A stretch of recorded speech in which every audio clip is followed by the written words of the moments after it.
last time Bruce was here, as someone said to me, he fed us with a fire hose from Psalm chapter 16, the first 4 verses, and a number of people said, wow, it could have easily been 2 sermons in one, but he gave us those 4 verses, so I think he cut it back today to just down to a garden hose, and he's just going to share with us verses 5 and 6. Let's welcome Bruce.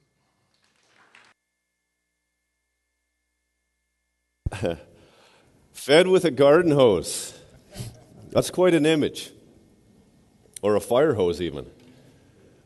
Well, last time we talked about Psalm 16, and I told you it was my favorite psalm, and it still is. And as I've been poring over it since then,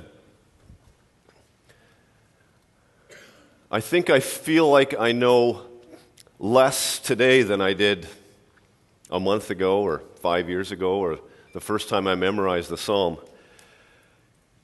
Keep me safe, O God, for in you I take refuge. I said to the Lord, you are my Lord. Apart from you I have no good thing. As for the saints who are in the land, they are the glorious ones, in whom is all my delight. The sorrows of those will increase who run after other gods. I will not pour out their drinks of blood or take up their names on my lips. You alone are my portion and my cup. You have made my lot secure. The boundary lines have fallen for me in pleasant places. Surely I have a delightful inheritance. We're going to talk about land today. In a literal sense, in a figurative sense, we're going to talk about land, the significance of land. And the one word that you're going to hear again and again is the word lot. It's a really curious, almost strange word in the English language because it has a number of different meanings. It could be a piece of land. It could mean an amount of something like a lot. It could mean to give or assign, like allotted. It could mean chance or uncertainty, like to cast lots. And so it's got a lot of different meanings, and often we use it maybe a little bit loosely in a common way, and we really don't think about the word a lot. It's a pretty simple word, and maybe it's a word that's slowly leaving our vocabulary altogether. I don't know. It doesn't seem like a very important word. The phrase, my lot in life, probably not a phrase we use very often. And I looked up this phrase on the internet, the ever all-knowing, all-truthful internet. And I couldn't find a definitive explanation as to where this expression came from. Some people talked about the man Lot in the book of Genesis, the nephew of Abraham. And when Lot and Abraham realized that their herds and their flocks were too big, they decided to part ways. Abraham said, I'll take the high ground, the pastures. Lot said, I'm going to go down to the valley where the cities are. And if you know the story of Lot, the city ended up being the demise of his family and his livelihood and everything he knew to be important and true in his life. And so there's that element of it. But as far as what this phrase, where it came from, no one can really agree. But I'm curious, when you hear the phrase, my lot in life, what do you think of? Someone tell me, just put your hand up and then shout it out. Right here, Frank? How things have turned out in my life since I've met Christ. Okay, yeah. Good. Okay. I think rather negatively, the things I'm stuck with. Yeah. My experience with this phrase, when I've heard it or actually used it, it has been a sense of disappointment, maybe regret. I feel trapped, discontented, maybe even a little bit bitter. That's my lot in life. Lost another job, or things didn't work out again, my car broke down, it's my lot in life, this always happens to me. Generally, that phrase has a negative connotation. We use it when we're frustrated and we're at a point where we just kind of accept life the way it is. I want to tell you a story about my grandfather. And Ben, if you can put up the next slide. My grandfather moved from Norway in 1933. And his family, if you see the bottom left here, Scandinavia, you've got Norway, Sweden, and Finland. His family lived in the town of Bergen. And you probably can't see it, but it's right on the west coast, thank you very much, of Norway. You can see a picture of Bergen up top, a lot like Vancouver, a lot like the west coast of Vancouver. And he moved here in 1933, and his actual hometown, if you look at the center map of the area of Bergen, just below the word Bergen is a little town called Mindy. And just south of that was his family farm called Vergland. I've never been there. I've been to Norway, but I didn't get a chance to go to the west coast. But my family and my family's name, which means to protect your country, is actually based on an original family farm just south of Bergen, Norway. And that's where he left, and he moved to Mission. And on the far right here is Hatsik Lake. If you've ever been to Mission and gone east of Mission to Hatsik or Dudney, the main road there, I think it's Highway 11 or something, I can't remember the name, and it eventually joins up with the Lougheed and goes out to Hemlock Valley and all that. This is Hatsik Lake, and on the west side of Hatsik Lake, it's a bit of a horseshoe, is my grandfather's farm. And it's still there today. My grandfather's no longer alive. And this farm that he bought in 1933, when he came to Canada as an immigrant, became his identity.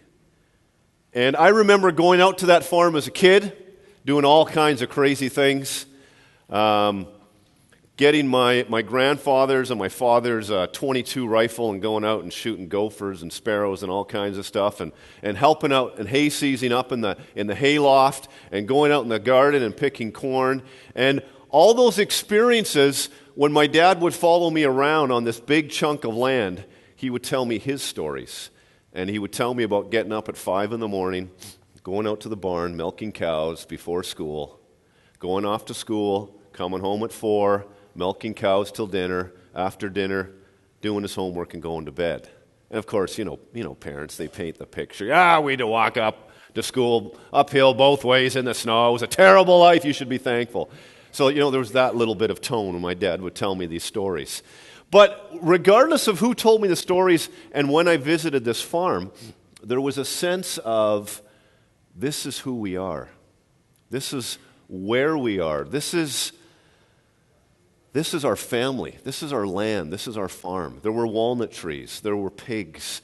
There were rows of corns. There was a massive garden that fed the family. There were fields that they would harvest hay from for the cows. Everything that they needed really came from this farm. They had a water source nearby. They had farm buildings. They had people to help them. Everything they needed and depended on really was closely connected to the farm, to the land. There wasn't a big Costco. Mission was a 10-minute drive away, and in the 1930s there wasn't a whole lot there. So what you needed came from that chunk of property. And for us today, we really don't understand the significance of land. Because we go to the closest store and we can get just about whatever we want. Some of us, we live in a condominium or an apartment and we don't even have land that we can do anything with. And we're okay with that. For a lot of us, it's less work, it's less maintenance. We talk about downsizing, right? Big house, big property. I want to do less. I don't need to take care of the flower beds or the gardens or cut the lawn or prune the trees. For a lot of us, less land is a good thing. But for most of history and most of the world, even today, land is your identity. what you have in your land, what you invest, what you grow, what you can plant, what you can do on that land makes a very, very big difference. We're a society of accumulation, and we like to accumulate material things. We find our wealth and our economic identity very, very differently than my grandfather did 70, 80 years ago. I want to look at a number of common taglines that businesses show us. Ben, if you can put up that next slide. This kind of sums it up. You've probably either read those, seen those, or heard them, at least unconsciously. You've probably heard them so many times that some of you are reading the phrase that goes with the story and go, oh yeah, that goes with that. Yeah, I know that. We tend to, in our society, invest our time and our money and our resources into things that are quite temporary. And that's fine. But it's not land. I don't think there's anybody here, or very few here, that go, I need a farm. I need a chunk of land that I can just settle in and give to my kids, and we can raise animals and grow food. I need land. We don't think that way. We do think it'd be nice to have a newer car. It'd be nice to have another bedroom. Maybe we should renovate our house. It'd be nice to have a second computer for my kids. The things that we value economically tend to be fairly temporary. And I want to prove this to you. I forgot to make this disclaimer at the beginning. This is going to be highly participatory today. You know that I like to have you do things and talk. Well, today it's going to be we're going to set a new level of audience participation. So, at any time if you don't want to participate, this is your signal. Okay, and I'll know just from that body language that, you know what, yeah, I'm not really into this, Bruce, today. You just, and try not to make eye contact. Try to look at the ceiling or something, okay? So this is what I want you to do. If you can, I want you just to stand up. This isn't going to take very long. We're going to do a survey. And just to get you into the spirit of surveys, I've brought my surveyor's tape.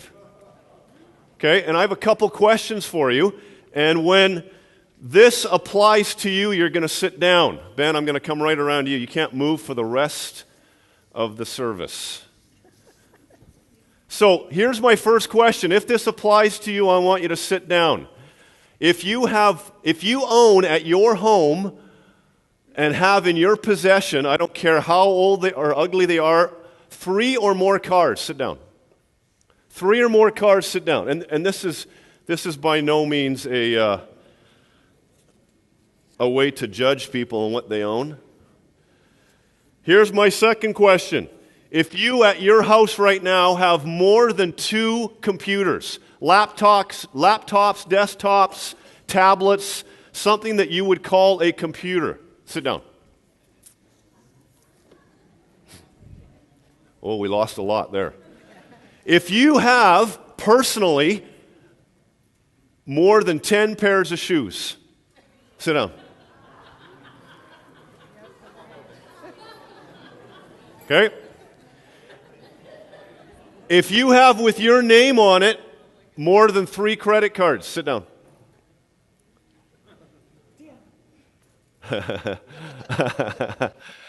If you have more than 1 phone, as in an iPhone, a Samsung, an electronic device, portable phone. If you have more than 1, sit down. Anywhere. No, not a home phone.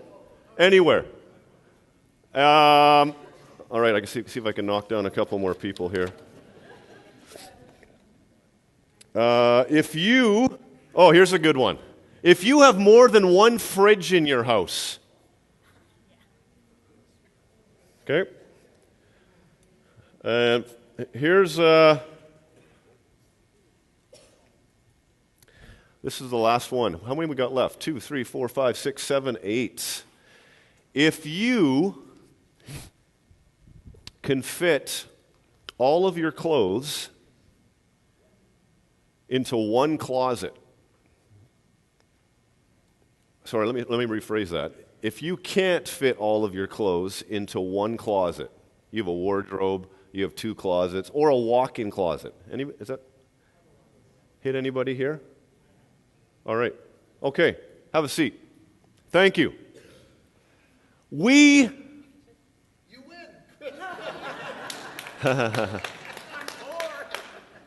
We accumulate. We find value in the temporary things of life. And I think that's okay. But I want you to understand that that's very different than what David talks about in Psalm 16, verse 5 and 6. Lord, you alone are my portion and my cup. You have made my lot secure. The lines have fallen for me in pleasant places. Surely I have a delightful inheritance. David's thinking about land here. He's thinking about something that is going to last. It's permanent. He can touch it. He can look at it. He can walk on it. It's part of who he is. And I think that he presents a very different way of looking at the Creator and the Creator's world than perhaps what we're used to thinking. And I want to explore these two verses just for a moment. And I want to just break it down a little bit. The word portion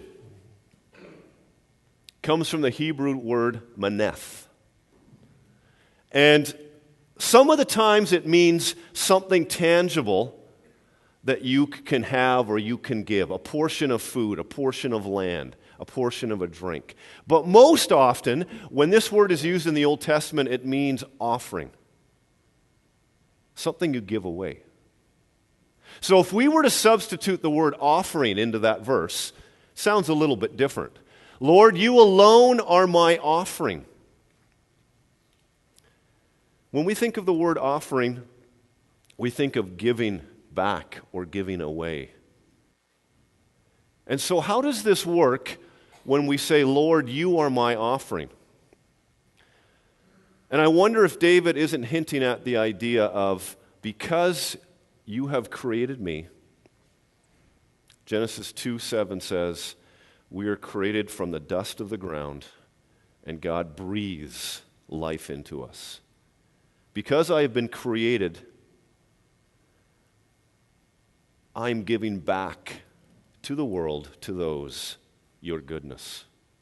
Out of me needs to flow, out of me, my offering needs to be the goodness of God. I need to be thinking about that, giving back. And then the second word I want to look up there is cup. Every time I see the word cup in the Old Testament, and I don't know if I'm right or wrong, I think it's covenant language.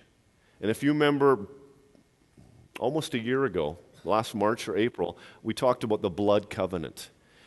And we went through 10 steps of the blood covenant, that covenant that God made with Abraham, and it ended with a covenant feast between two different families. And in Genesis 17, it was between Abraham and God. But in Middle Eastern culture, it was between two families, a stronger, a weaker, coming together, and they would celebrate this union, this covenant or promise together to look out for one another with a feast.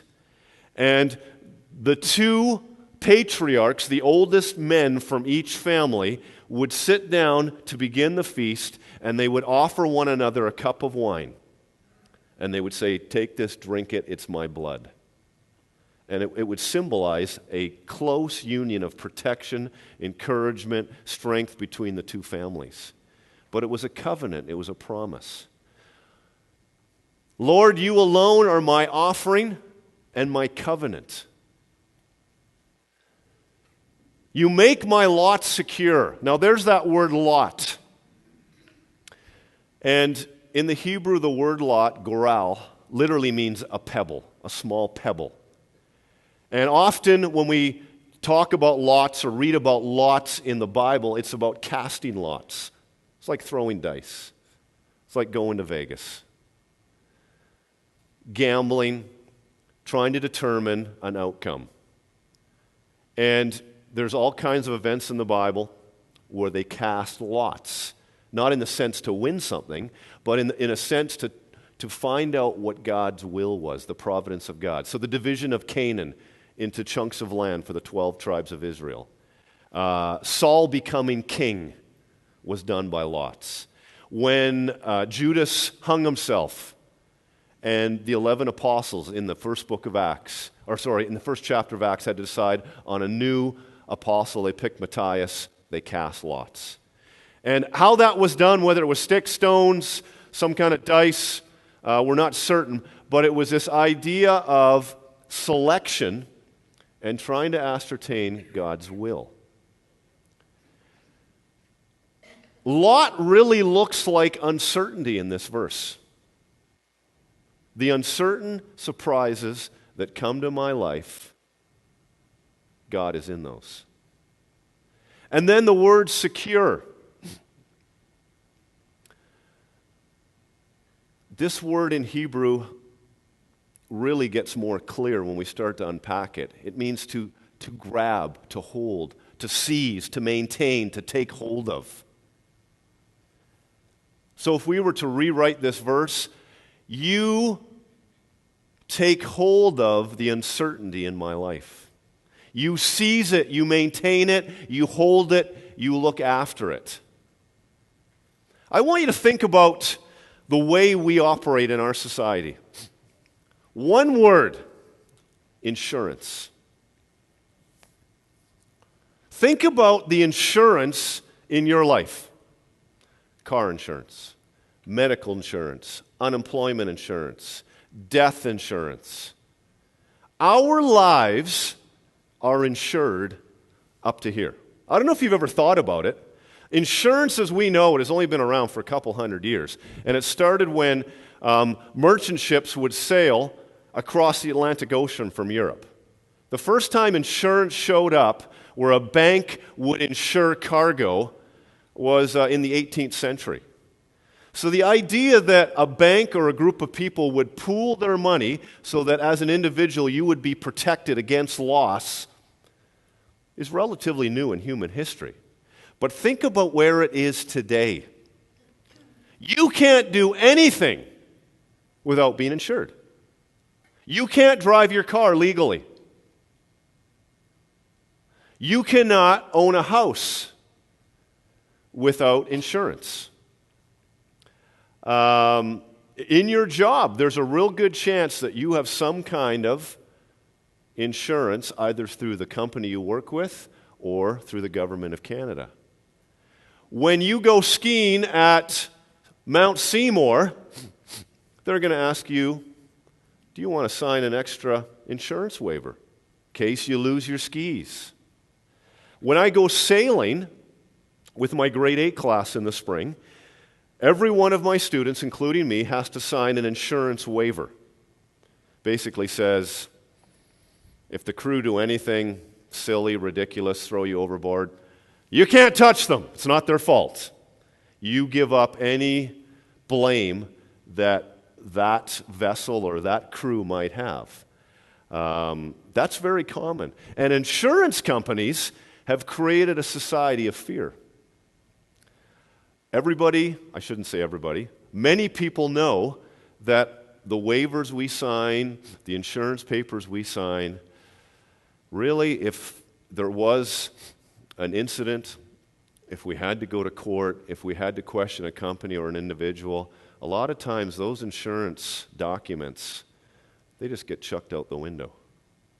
And there's this false hope that's given to us through insurance that if uncertainty comes along, we'll protect you. Someone close to you dies, we'll give you some money. If you get in a car accident, we will take care of your car and injuries. The problem with insurance is it always revolves around monetary payback. You can't insure your marriage. You can't insure a friendship. You can't insure a good mark on your test. The intangible things of life, we can't insure. David is saying it is God that insures and secures and takes hold of and maintains and seizes the uncertainty in my life. My lot in life is insured by the Creator of the universe. Verse 6, the boundary lines have fallen for me in pleasant places. Surely I have a delightful inheritance. Isn't inheritance a great word? As soon as I said that word, all of you started thinking about an inheritance you've either gotten or maybe that's promised or you've heard about. Inheritance is a fun word to talk about. This is what I want you to do. All of you, I'm quite certain, have inherited something. It may not be $1 million from your rich uncle that just died. It might be a coat or a pair of shoes that were handed down to you from an older sibling when you were young. But you've inherited something. I want you to turn to someone and tell them the greatest thing that you have inherited in your memory. Give it a try. Go ahead. I'll give you a couple minutes. Share it with someone. Greatest inheritance.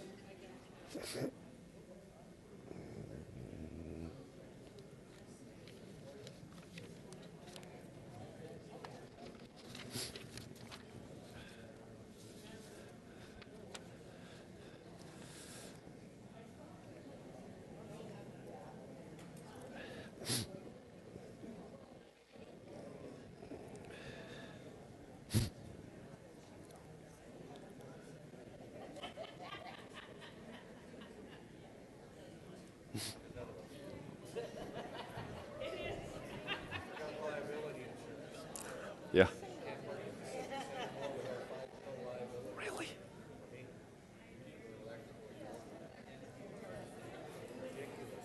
Wow.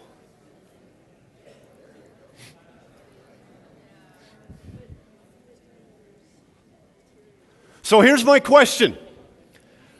Why is inheritance, whether it's a shirt, a car, a home, a big chunk of money, why is it so much fun to talk about? Maybe it's just me. I don't think it is. I think we like talking about this. What is it about inheritance that's, there's a buzz. It's like, hey, this is what I'm getting, or this is what I got. Say that again? Explain, what do you mean by that? It's the lottery. You didn't have to do anything to get it. It was free. Inheritance often is a big surprise. Cynthia and I, her aunt passed away about 1.5 years ago, and she lived in the United States, and we weren't able to go down to her funeral. She lives in California, and we had met her once when we went to Hawaii, and she was living there, and there wasn't a real strong connection, and about 6 months ago, we got a check in the mail for $10,000. U.S.! Oh, at least. And we got an inheritance. It was exciting. David talks about a delightful inheritance. I think he's excited. I think the tone of these two verses, he's excited. And the reason I think he's excited about is because what he says just before, the boundary lines. Think of our surveyor's tape. Surveyor's tape, if they mark off a new piece of property that's going to get built, they might put pins in the corners. They usually get a little chunk of bright tape and put on the pin so the excavator doesn't knock it out or someone doesn't pull it out. But they use these surveyor's tape to mark off the lines, the boundary of the property. David realizes that what he has is wonderful, and he hasn't even got it yet. He has a glimpse of his inheritance, and he's already excited because he's got the understanding of who's giving it to him. If you have two people in your life, and one has lots to give, whether it's possessions or advice or wisdom or education or books, compared to someone who seems to be really poor or deplete in that area, you're going to get a lot more excited for the person who's got a lot to offer to you, to give to you, to share, whether it's a relationship or a new car, as opposed to the person that just kind of seems to suck the life out of you. Inheritance, the source of that inheritance matters. And David realizes that if God is taking care of the uncertainty of my life, if God has set me up with something, it has to be great. A delightful inheritance. But ladies and gentlemen, this is where I really want you to think deeply about these two verses. Ben, put up the next one. Actually, go one more. We'll come back to this one more ahead. When it comes to the translation of the Bible into English, so the original Old Testament was written in Hebrew and then eventually translated into Greek. The New Testament was originally written in Greek. St. Jerome in the 4th century translated the whole Bible into Latin. And then it went into German by Martin Luther and Tyndale into English. And today, maybe you've never thought about this, you have the greatest opportunity to read Scripture in language that connects to you than any other human being that ever walked the face of the earth. And the reason is scholars, especially in the last 50 to 75 years, have gone back to the original languages and retranslated. They've also taken translations of the Bible and paraphrased it into their own words to try and make it more meaningful and understandable for us today. Because language evolves, just like my lot in life. There's probably people here today that have never heard that phrase. I know my kids haven't heard it. We discard language, we adopt new language. That's just the way culture is. And on this continuum are all the main translations and paraphrases of the Bible today. Now, this is really interesting. At least it is for me. On this end, with the Message, that's your paraphrase. So it's not a translation from the original languages of Hebrew and Greek, but it's taking the English Bible and putting it in common language. So Eugene Peterson did that. Comes up with the Message. At the other end of the spectrum, we have Bibles that have gone back to the Greek and the Hebrew and as carefully as they can, word for word, chosen the best word in the English language. Now, how many people know more than one language fluently? Raise your hand. This is the problem with being Canadian. We're not very good with languages. Good for you if you know more than one language. You know that when you are looking for a word in another language, you often have more than one choice. In fact, one of the great things about the English language is it's so rich with its vocabulary. But when you're going from French to English or German to English or whatever languages it are, you know that it's not always a straight across. Well, this word has to equal this word. No, this word could mean 1, 2, 3, 4 different words. I'll pick that one. And so on the left-hand side, they do their best to pick the best word in English. And then you've got everything in between. Boom, right in the middle is the NIV. Generally the most popular translation of the Bible. It's the one I use most often. It's the one that the verse that I'm reading from today comes from. And it's kind of that middle ground between let's get an accurate translation, but let's also try and pick words and themes and ideas and phrases that people today in 2015 will understand. In fact, the Bible that I got, Benjamin, hold up my Bible right there. The Bible I got from my parents 20 years ago, NIV Study Bible, has changed in the last 20 years. The way I memorized Psalm 16 a number of years ago, it did not have the word, put the verse back up for me. Yeah. It did not have the word you alone in it. The word saints has been replaced by righteous ones. As for the saints who are in the land, now it's as for the righteous ones who are in the land. So the NIV is trying to be fluid. Let's try and stay true to the original languages, but let's change and modify as culture and language changes. Now, here is what I quoted. Right in the middle in the large print is the NIV. Up top is the Amplified and the King James Version. They're truer to the original language. Underneath is the New Living Translation and the Message. They're more oriented to let's be fluid and try and use phrases and language that most people are going to understand. I want you to read through those. And I want you to pick the one you like the best.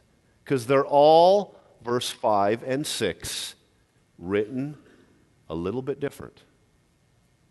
So have a look.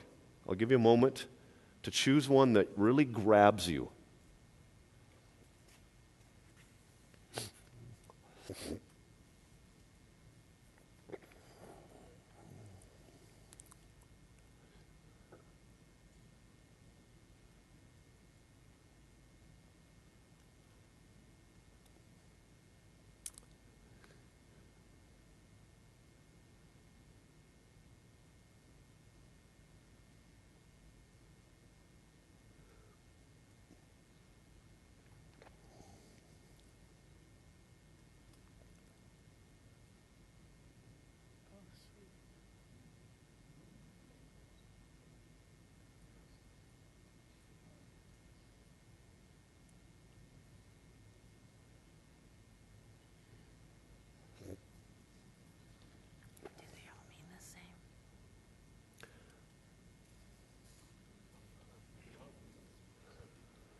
Isn't language rich?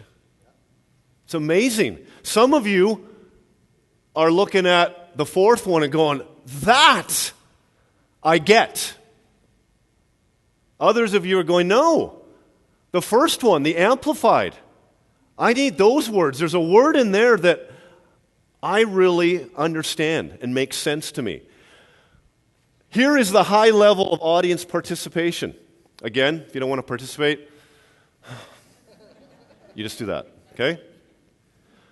If you like the middle of the road, the NIV, that's the one in the big bold print that I've been using all morning, you're going to move into the middle in just a moment. I'm going to move that tape, otherwise I'm not insured for that if someone trips. If you like the close translation of the first and second one, that the authors, the scholars are trying to get as close as they can to the Hebrew or the Greek without letting their own ideas or cultural interpretations get involved, you're going to sit on this side. So ones and twos are going to move over to here in a minute. If you really like the freedom of the third and fourth one, especially the fourth, really modern language, you're going to come over here. So, middle of the road, NIV. Ones and twos, you're going to move over here. Threes and fours, you're going to move over there. Pastor Jim, can you just disconnect that tape for me? You can just rip it and just let it fall. All right. Feel free to move to the section of your choice. Ones and twos are over here on my right. The NIV, the big print, stays in the middle. If you like 3 or 4, you're going to come over here.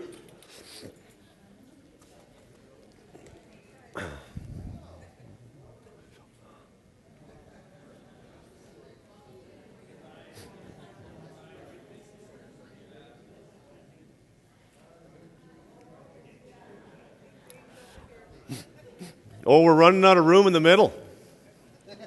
There's lots of seats up here in the spray zone. Come on up. That's what I tell my students. Everyone happy with where they're sitting? So here's my question. I'm going to start over here. I would love to hear from one or two of you. What is it you like about the first or second translation? Very close to the original, but in English. Anybody? A word, a phrase? The word heritage. Can you explain why? Why that word? Okay. Well, just, our family heritage goes way back. And I know of it, and I appreciate it. So. Good. Anybody else over here? Close to the second one. So this section, but on this row, it's perfect. Okay. Yes? The Amplified, that's the version Jesus used. All right. I like the Amplified, although I honestly don't read it that often, because it gives you a thorough, gives you more words Right. to really explain it. The awesome thing about the Amplified translation, if you've never read it, is wherever they put their extra words in a little bit or change a word or give you second choice, they put it in square brackets. So you can distinguish between here's another option or something we think could help, an adjective or an extra word, but they show you. We've kind of taken a little bit of liberty to add this. NIV people, middle of the road. Any particular reason why you're here? It might just be because it's familiar. I don't know. Anybody want to offer something? Yep. I don't like the way the message goes and set me up with those narrative. To make my life clear to me encompasses more than just where I live. Okay. And I do love the message. Okay. Good. Yes. I walk the line between both. I like the kind of language that is the NIV because it does speak to me, listen to me, amplified, but it's more in language that I understand. And on my tablet and at home, I have a copy of the message, and I will go back and forth because I'm interested in two takes on the same idea. Right. But to me, the NIV just seems to work the best. Okay. Thank you. Yes.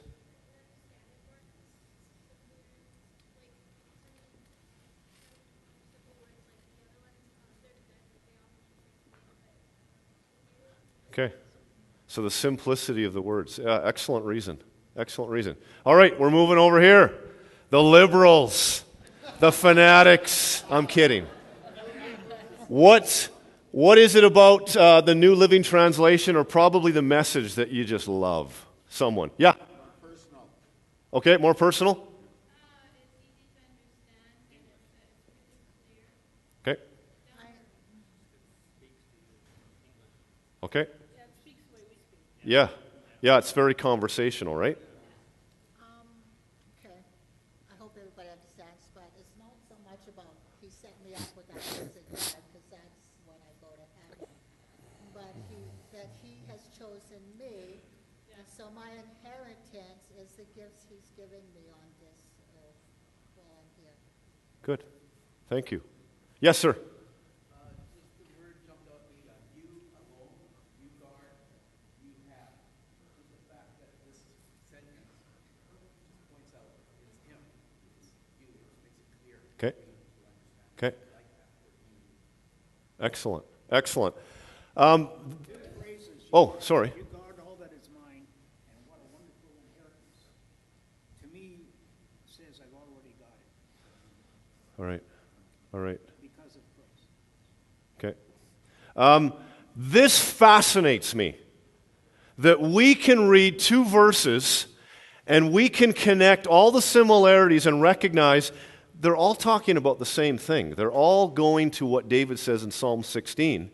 But language and the power of language, just like I have multiple names depending on who's talking to me, dad, brother, husband, Mr. Wergland as a teacher, the power of language defines things in such a rich way. And that's why I wanted to show you this morning, is to give you a bigger understanding of what's going on here. Because some of us, we look at the word thou maintainest and go, really? What does that mean? And it doesn't grab us the way I am your choice. Or vice versa. Here's my last question about this particular thing, and then we'll close together. Do you see a change in tone from the top to the bottom? Do you see any kind of a pattern or rhythm that flows through these as we go from the literal translation at the top to the more thoughtful at the bottom? I'm not sure if I explained that well. If I don't get a response, I'll know that I haven't. I see it moving towards informality, from formal to informal. Yeah, definitely. It gets more relational, more conversational as we go down. Sure, yeah. Okay. And I think that's really a reflection of our culture, and I don't want to get into all the ideas about the way our culture is. We're searching for intimacy or to be personal or to be individual, but I think it is a reflection of who we are when we need to know the personal side of our Creator. That's all I'm going to say about that. Yes?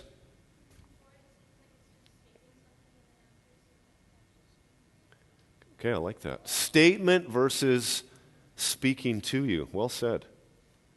Any other thoughts just about the general change or overview when we look at those two verses in 5 different methods or translations and paraphrases?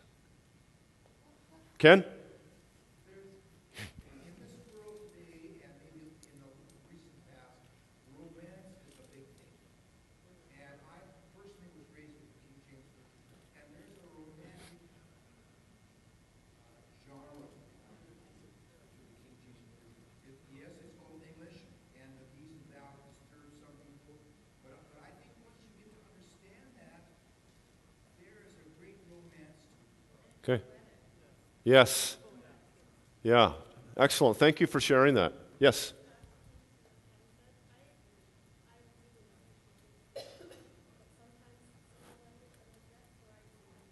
Yeah. And I think that's really what I'm trying to show you today. It's not about this instead of this. It's about this.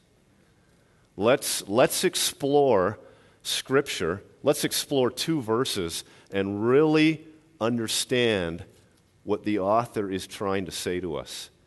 Ben, if you can put up that last slide. We started out with my lot in life. Sorry, one more, yeah. I want to spin this around because I think this is what David is trying to tell us. Verse 5 and 6 aren't about my lot in life. This is all I've got. Poor old me. I'll just stick it out till Christ returns. I don't think that's the message of verse 5 and 6. The message of 5 and 6 is, I know what I have been promised. I am in a covenant with the Creator of the universe. I am participating in His world. I know that the uncertainty in my life cannot be insured by a human company, but it can be insured, held, maintained, seized by the God who made me and made this world. Therefore, I'm going to take what I've been allotted, what's been given to me, and I'm going to do something for God with it. I am going to share His goodness. I'm going to be generous. I am going to take that allotment and begin to imagine what this life can bring.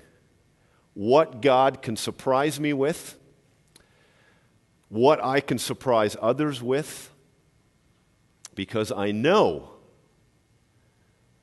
that my inheritance is already in place.